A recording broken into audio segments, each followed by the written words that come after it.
தங்கள் குடும்பத்தில் ஒருவரை இழந்துவிட்டு கதரும் இந்த பெண்களின் கண்ணீருக்கு யாராலும் பதில் சொல்ல முடியவில்லை. சோகத்தை சுமந்த அந்த குடும்பத்து ஆண்களின் கண்களில் ஆத்திரமும் இயலாமையும் ஒரு சேர தாண்டவமாடியது. இன்னைக்கு என் தம்பி இறந்துட்டான் சார். நேற்று நைட்டு வெட்டி கொண்டு இருக்கணும். உயிருக்கு உத்தரவாதமே கிடையாது. அவன் பேரை எழுதி போட்டிருக்கான். ஒரு ஆளையும் பேரை எழுதி போட்டு தான் அவன் செஞ்சுக்கிட்டு இருக்கான். தம்பியை கொன்றவர்கள் யார் என்று தெரிய வேண்டும் என ஆதங்கமாய் வார்த்தைகளை உதிர்த்த இந்த நபர் அவ்வளவு ஒன்றும் யோக்கியமானவர் இல்லை. அந்த கொலையை செய்ததே இவர்தான்.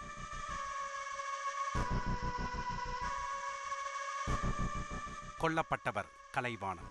தஞ்சாவூர் மாவட்டத்தில் உள்ள நெய்க்குன்னம் கிராமத்தைச் சேர்ந்தவர். 30 வயதான இவர் ஜெயங்கொண்டம் திமுக எம்எல்ஏ காசோக கண்ணனின் சகோதரி மகன். விவசாயம் செய்து வந்திருக்கிறார். கலைவாணன் திமுக இளைஞரணி துணை அமைப்பாளராகவும் பதவி வகித்து வந்திருக்கிறார். சம்பவத்தன்று இரவு 8 மணி அளவில் கலைவாணன் வயலில் மோட்டார் போடுவதற்காக சென்றிருக்கிறார். அங்கு மர்ம நபர்களால் வெட்டி கொல்லப்பட்டிருக்கிறார். இந்த சம்பவம் தொடர்பாக வழக்கு பதிவு செய்த போலீசார் விசாரணையை தொடங்கி இருக்கிறார்கள்.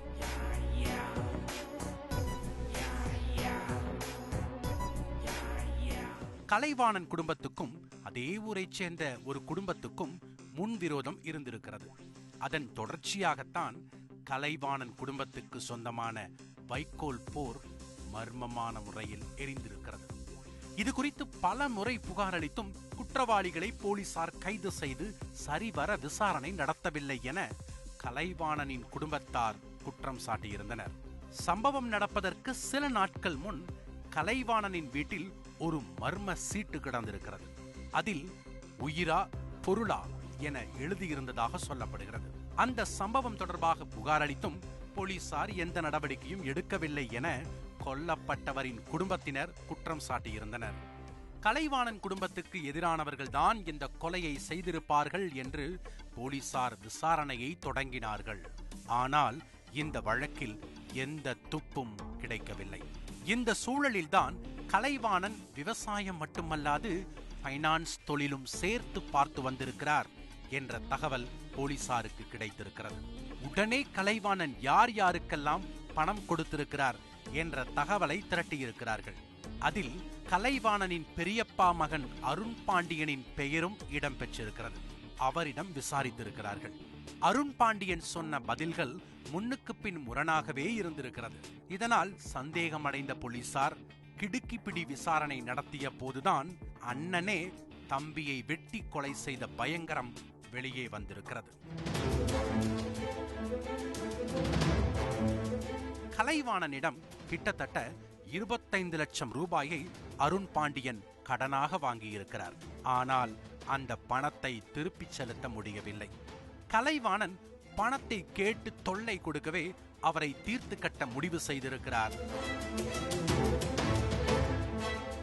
சில நாட்களுக்கு முன்பு கலைவாணனின் வைக்கோல் போருக்கு மர்ம நபர்கள் தீ வைத்திருக்கிறார்கள். அதன் பிறகு அந்த ரூட்டை அருண் பாண்டியன் கையில் எடுத்திருக்கிறார். 3 முறை இவரே வைக்கோல் போருக்கு தீ வைத்திருக்கிறார். அதோடு சுவற்றிலும் தொடரும் என எழுதியிருக்கிறார். அதாவது கலைவாணன் உயிருக்கு எதிரிகளால் அச்சுறுத்தல் இருக்கிறது என்ற பிம்பத்தை அருண் பாண்டியன் தொடர்ந்து உருவாக்கி வந்திருக்கிறார். கொலை நடப்பதற்கு ஒரு சில நாட்களுக்கு முன்பு கூட கலைவாணன் வீட்டில் உயிரா பொருளா என சீட்டு எழுதி போட்டதும் அருண் பாண்டியன் தான். கொலைக்கு நாள் குறித்த அருண் பாண்டியன் கும்பகோணம் சென்று அரிவாள் வாங்கி அதை அங்கேயே சாணம் பிடித்து ஊருக்கு எடுத்து வந்திருக்கிறார். சம்பவத்தன்று இரவு கலைவாணனை மது குடிக்க அழைத்துச் சென்று வெட்டி கொலை செய்திருப்பது விசாரணையில் தெரிய வந்திருக்கிறது. சிசிடிவி காட்சிகளும் அருண் பாண்டியனின் செல்போன் சிக்னலும் அவர் எங்கு சென்றார் என்பதை காட்டிக் கொடுக்கவே போலீசார் அருண் பாண்டியனை கைது செய்து சிறையில் அடைத்திருக்கிறார்கள்.